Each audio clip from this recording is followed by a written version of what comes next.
Hello everyone, welcome in this class. हमने अपनी previous class में स्टडी किया कि अपीलेट ट्रिब्यूनल में कैसे अपील की जाएगी। इस क्लास में हम स्टडी करेंगे कि हाई कोर्ट में अपील कैसे की जाती है और किन किन ऑर्डर की अपील की जाएगी। तो यहाँ पर हाई कोर्ट में अपील को सेक्शन 260A में एक्सप्लेन किया गया है। सबसे पहले हाई कोर्ट में किन अपील को किया जा सकता है। तो यहाँ पर स्टूडेंट, अपीलेट ट्रिब्यूनल ने जो निर्णय दिया है, अगर उस निर्णय में कोई कानूनी पर्सन निहित है तो ही उसकी अपील हाई कोर्ट में की जा सकती है। अगर उस निर्णय में कोई कानूनी पर्सन निहित नहीं है तो यहाँ पे उस ऑर्डर के खिलाफ हाई कोर्ट में अपील नहीं की जा सकती। तो ये तो था ground for filing an appeal, किन किन निर्णयों के विरुद्ध हाई कोर्ट में अपील की जा सकती है। अब पॉइंट ये आता है कि कौन कौन अपील कर सकता है। स्टूडेंट, यहाँ पर चीफ कमिश्नर, जिसे प्रिंसिपल चीफ कमिश्नर भी कहा जाता है, वो अपील कर सकता है हाई कोर्ट में। कमिश्नर, जिसे प्रिंसिपल कमिश्नर भी कहा जाता है, वो अपील फाइल कर सकता है हाई कोर्ट में। या कोई एसएससी भी अपीलेट ट्रिब्यूनल के निर्णयों के विरुद्ध अपील कर सकता है हाई कोर्ट में। कब कर सकता है? जब उस मामले में कोई कानूनी पर्सन निहित हो।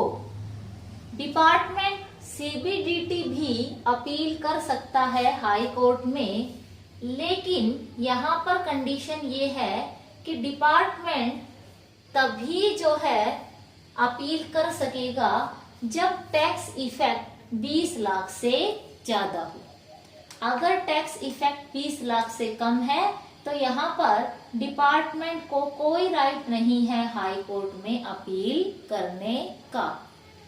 प्रीवियस क्लास में हमने स्टडी किया था कि डिपार्टमेंट अपीलेट ट्रिब्यूनल में कब अपील कर सकता है। तो उसके लिए जो अमाउंट थी टैक्स इफेक्ट की, वो थी 10 लाख रुपीज। स्टूडेंट्स, नेक्स्ट जो पॉइंट है वो है टाइम लिमिट फॉर अपील। क्या हाई कोर्ट में अपील करने के लिए कोई समय अवधि भी है? हाई कोर्ट में अपील करने के लिए 120 दिन की समय अवधि है। जैसे ही निर्णय देगा अपीलेट ट्रिब्यूनल, उस निर्णय से 120 दिन के अंदर अंदर जो है हाई कोर्ट में अपील की जा सकती है। कई बार हाई कोर्ट 120 दिन के बाद भी अपील को मान्य कर सकता है, अगर हाई कोर्ट को लगे कि जो अपील करने में देरी हुई उसके पीछे जो रीजन था वो रीजनेबल था, उचित था। तो यहाँ पर हाई कोर्ट 120 दिन की अवधि बीत जाने के बाद भी अपील जो है स्वीकार कर सकता है। अब यहाँ पर फॉर्म की बात आती है कि कौन सा फॉर्म भरा जाएगा हाई कोर्ट में अपील के लिए। तो यहाँ पर जो है मेमोरेंडम फॉर्म जो है वो भरा जाएगा, जिसे अपील मेमोरेंडम फॉर्म भी कहा जाता है। फीस कितनी लगेगी? तो फीस के लिए स्टूडेंट्स, हाई कोर्ट जो है जितना उचित समझे उतनी फीस चार्ज कर सकता है। ये डिपेंड करेगा केस टू केस, पर्टिकुलर मामले के ऊपर कि उससे कितनी फीस लेनी है। नेक्स्ट जो पॉइंट है वो है फॉर्मुलेशन ऑफ क्वेश्चन। क्या हाई कोर्ट के पास जो अपील आई है, अगर उस केस में कोई कानूनी पर्सन अगर निहित है तो क्या उस क्वेश्चन को फॉर्मुलेट कर सकता है? उस क्वेश्चन को क्या कानून बना सकता है हाई कोर्ट? तो यहाँ पे इसका आंसर यस है। हाई कोर्ट के पास अगर कोई ऐसा मामला है जिसमें कोई कानूनी पर्सन निहित है, तो वहां पर उस कानूनी पर्सन को वो कानून भी बना सकता है। नेक्स्ट जो पॉइंट है वो है matters on which appeal can be heard. किन किन मैटर्स की अपील को हियर्ड किया जा सकता है, सुनवाई करेगा हाई कोर्ट। तो स्टूडेंट यहाँ पे अगर अपीलेट ट्रिब्यूनल ने जो निर्णय दिया है वो उस निर्णय से संतुष्ट नहीं है एसएससी या कर निर्धारण अधिकारी, तो यहाँ पर और उस मामले में कानूनी पर्सन निहित है तो उसकी सुनवाई हाई कोर्ट कर सकता है। इसके अलावा अगर अपीलेट ट्रिब्यूनल ने कोई गलत आदेश दे दिया है तो उसके खिलाफ भी अपील की सुनवाई कर सकता है हाई कोर्ट। अब यहाँ पे स्ट्रेंथ ऑफ बेंच, जो बेंच स्थापित होगी उसमें कितने सदस्य होंगे। यहाँ पर जो बेंच बनेगी सुनवाई के लिए उसमें 2 जज होंगे हाई कोर्ट के। अब कई बार दोनों जजों के बीच में कॉन्ट्राडिक्शन आ जाता है, विचारों में मतभेद आ जाता है निर्णय को लेकर के, तो यहाँ पर डिसीजन जो है वो मेजॉरिटी से लिया जाएगा। मेजॉरिटी कैसे कि इस बेंच में एक अन्य जज को शामिल किया जाएगा और वहां पर जिसकी ज्यादा बहुमत होगा, जो जिस निर्णय पर ज्यादा सहमत होंगे उस निर्णय को मान लिया जाएगा। अब यहाँ पर डिसीजन ऑफ कोर्ट डिसीजन लेगा और उस डिसीजन की एक कॉपी तैयार करेगा और उस डिसीजन को अप्लाई एओ के थ्रू करवाएगा, असेसिंग ऑफिसर के थ्रू करवाएगा। तो ये पूरा प्रोसीजर है कि हाई कोर्ट में अपील कैसे की जाएगी। नेक्स्ट जो पॉइंट है वो है अपील टू सुप्रीम कोर्ट, जिसे सेक्शन 261 में एक्सप्लेन किया गया है। क्या किसी निर्णय के विरुद्ध सुप्रीम कोर्ट में अपील की जा सकती है? तो यहाँ पर अगर लगता है कि हाई कोर्ट ने कोई निर्णय दिया है तो उस निर्णय के खिलाफ सुप्रीम कोर्ट में अपील तभी की जा सकती है जब वो मामला सुप्रीम कोर्ट में अपील करने के लिए उपयुक्त हो। अब क्वेश्चन ये आता है कि सुप्रीम कोर्ट में अपील कब तक की जा सकती है, टाइम लिमिट क्या है। सो सुप्रीम कोर्ट में अपील करने के लिए जैसे ही हाई कोर्ट ने आदेश दिया, उस आदेश के पारित होते ही 7 दिन के अंदर अंदर सुप्रीम कोर्ट में अपील हो जानी चाहिए। यहाँ पर है कि अपील को फाइल करने का आधार क्या होगा। आधार वही होगा अगर कोई कानूनी पर्सन निहित है और लगे कि ये मामला सुप्रीम कोर्ट में अपील करने के लिए उपयुक्त है तो सुप्रीम कोर्ट में अपील की जा सकती है। नेक्स्ट जो पॉइंट है कॉस्ट ऑफ अपील, लागत क्या होगी। तो सुप्रीम कोर्ट जो डिसाइड करेगा वही कॉस्ट होगी अपील की। कोई पार्टिकुलर प्री फिक्स नहीं है, प्री डिसाइडेड नहीं है कि ये लागत लगेगी। यहाँ पर विभाग जो है डिपार्टमेंट सुप्रीम कोर्ट में अपील तभी कर सकता है जब टोटल टैक्स ज्यादा हो 25 लाख से। 25 लाख से ज्यादा टैक्स इफेक्ट है तो ही सुप्रीम कोर्ट में अपील की जा सकती है। अब सुप्रीम कोर्ट जो है डिसीजन लेगा और जब डिसीजन लेगा तो वो आधार भी बताएगा जिन आधार पे उसने डिसीजन लिया है। डिसीजन की एक कॉपी तैयार की जाएगी जिस पर कोर्ट की सील होगी और रजिस्ट्रार के साइन होंगे और उस कॉपी को असेसिंग ऑफिसर को भेज दिया जाएगा और असेसिंग ऑफिसर उस निर्णय का निष्पादन करेंगे। तो यहाँ पर हमने अपील जो था उसके सभी पॉइंट क्लियर कर लिए हैं, स्टडी कर लिए हैं।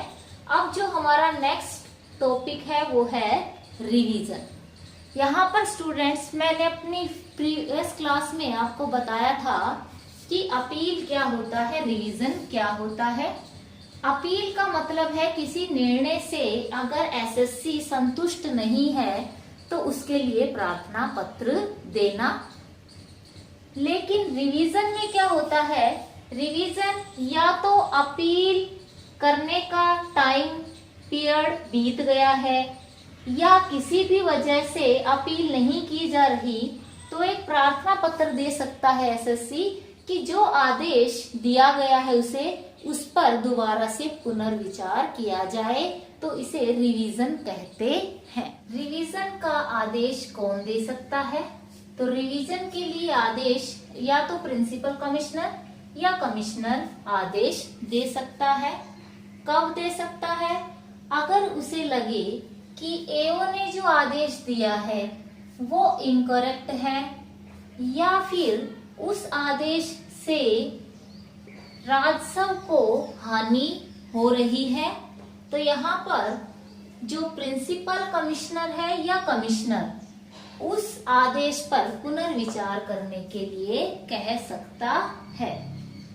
अब यहाँ पर क्वेश्चन ये आता है कि कौन कौन से ऐसे आदेश हैं जिससे राजस्व को हानि होती है। तो यहाँ पर अगर कोई ऐसा ऑर्डर जारी कर दिया है जो विदाउट इंक्वायरी या विदाउट वेरिफिकेशन के जारी किया है, तो यहाँ पर ऐसे ऑर्डर से राजस्व को हानि हो सकती है। नेक्स्ट है कि अगर किसी ने कोई क्लेम किया था और उस क्लेम की रिलीफ दे दी है, ग्रांट कर दिया है विदाउट इंक्वायरी, कोई जांच पड़ताल नहीं की, तो यहाँ ये आदेश भी राजस्व को हानि पहुंचाने वाले आदेश के अंदर आएगा। अगर कोई एओ ने ऐसा आदेश दे दिया जो आदेश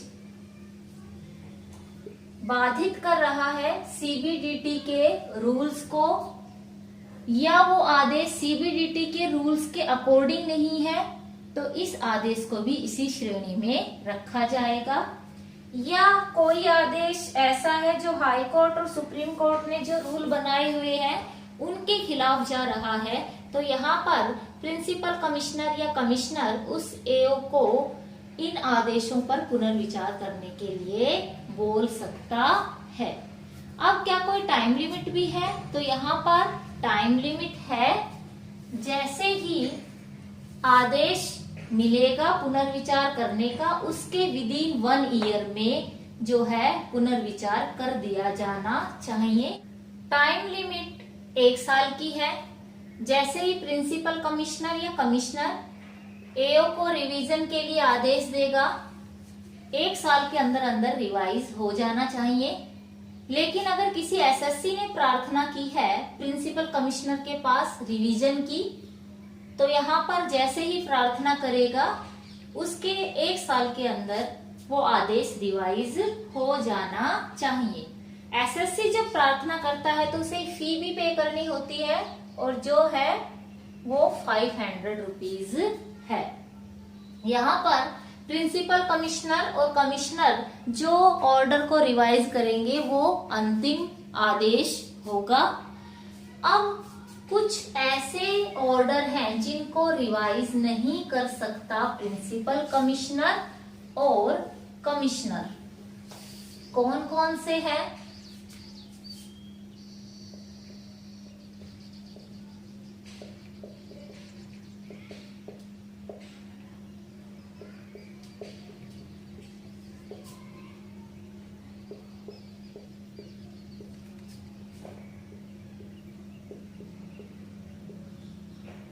कुछ ऐसे आदेश हैं जिनको प्रिंसिपल कमिश्नर या कमिश्नर रिवाइज नहीं कर सकता। कब नहीं कर सकता? तो यहाँ पर अगर कोई ऑर्डर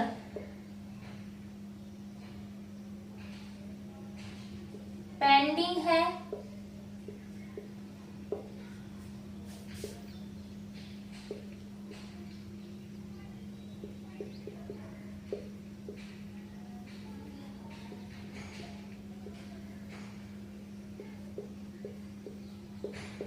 कमिश्नर अपील के पास, कमिश्नर अपील के पास अपील कर दी गई है किसी आदेश की। यहाँ पर उस ऑर्डर पर पुनर्विचार का आदेश नहीं दे सकता प्रिंसिपल कमिश्नर और कमिश्नर, या किसी ऑर्डर की अपील जो है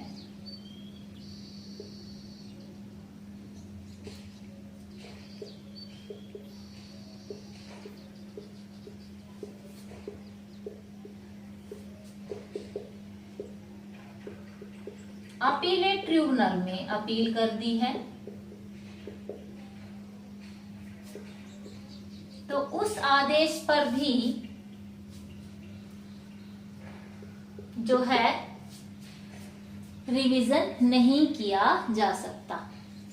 दो ऐसे सरकमस्टेंस है जब प्रिंसिपल कमिश्नर और कमिश्नर रिवीजन नहीं कर सकता। पहला, अगर उस ऑर्डर को कमिश्नर अपील के पास अपील करने के लिए भेज दिया है और वो विचाराधीन है, या अपीलेट ट्रिब्यूनल में अपील कर दी गई है, उस आदेश को रिवाइज नहीं कर सकते। सो स्टूडेंट्स, इस क्लास में हमने अपील इन हाई कोर्ट, अपील इन सुप्रीम कोर्ट और रिवीजन को स्टडी किया।